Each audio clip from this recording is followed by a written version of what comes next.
hanya karena rasa iman dan persaudaraan, bukan karena menginginkan sesuatu, maka Allah berikan aman di hari kiamat.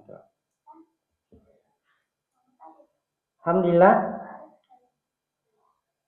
kullu nafsin dha'iqatul maut. Setiap yang bernyawa itu pasti meninggal dunia. Pasti dipanggil oleh Allah Subhanahu wa taala. Dan ini yang pasti. Dan ketika malaikat maut sudah menjemput kita, tidak ada kata tidak. Tidak ada kata nanti.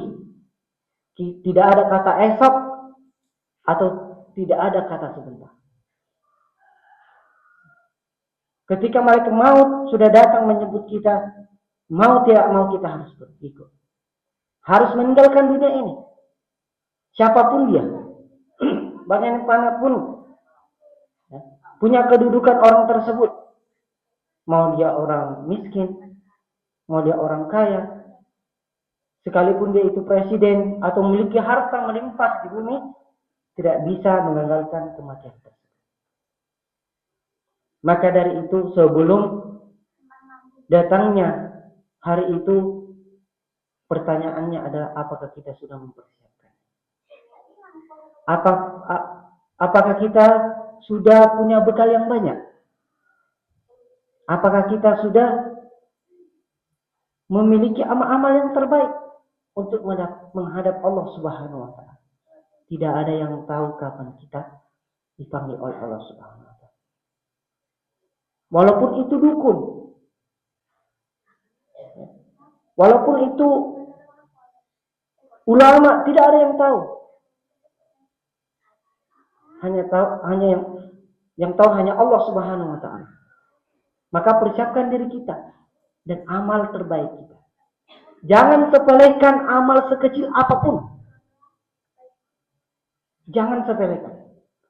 Tidak ada yang tahu amal yang mana yang memasukkannya ke dalam surga. Kita dengar kisah ya yang terkenal.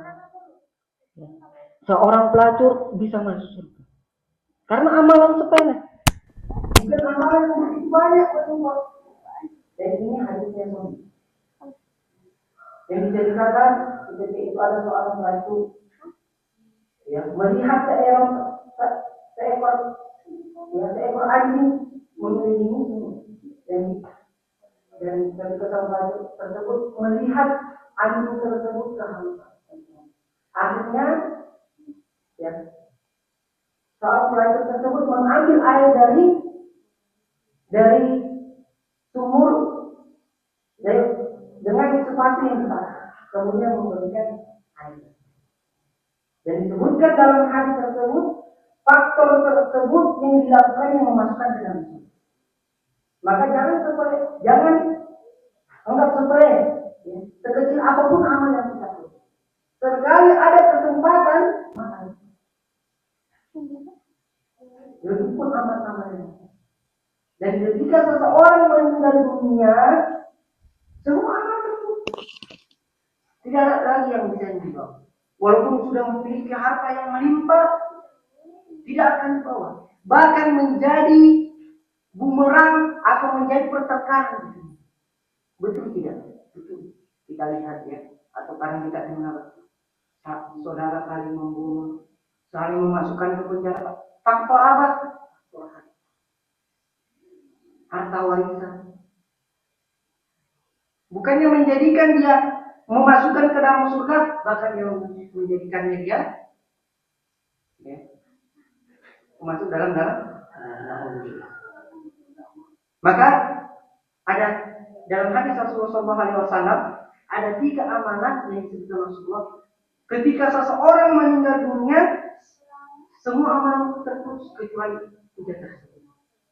Sebagaimana Rasulullah SAW tidak mata insan inqata'a amalu illa min salah. Yang pertama sudah penjarian ilmin yuntafa'u bi amalun sholihin yad'ulah. 3 yang disebutkan Rasulullah SAW. Amalan ini tidak akan terputus walaupun kita meninggal dunia.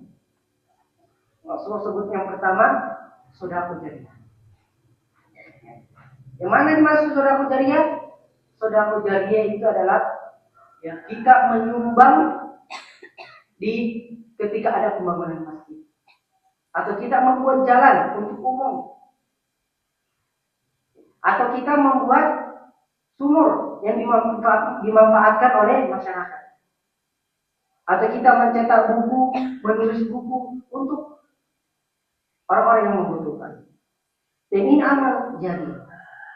Dan mengalir terus amalan yang tidak pernah terputus. Seseorang sholat di masjid, amalan yang didapatkan dari sholat orang tersebut, menggunakan jalan orang tersebut, ataupun yang lain yang dia buat, akhirnya bermanfaat untuk masyarakat. Dan ini amal jariah. Kemudian yang kedua adalah ilmu yang bermanfaat. Jadi kita punya ilmu, kita belajar punya ilmu, kemudian kita ajarkan kepada orang lain, dan ke orang lain tersebut mengajarkan lagi kepada orang lain, dan kita mendapatkan pahala dari orang tersebut tanpa mengurangi sedikit. Ini namanya amal bermanfaat, ilmu yang bermanfaat. Mengajarkan kepada orang lain ilmu, kemudian orang tersebut diajarkan. Kemudian contoh kita mengajarkan Iqra, dan ini sangat luar biasa pahalanya dan tidak pernah terputus. Selama kiamat belum ditegakkan, amal tersebut mengalir terus kecuali kiamat ditegakkan. Kemudian yang terakhir adalah waladin sholihin yad'ulah, anak soleh yang senantiasa mendoakan keduanya. Dan ini aset yang sangat besar.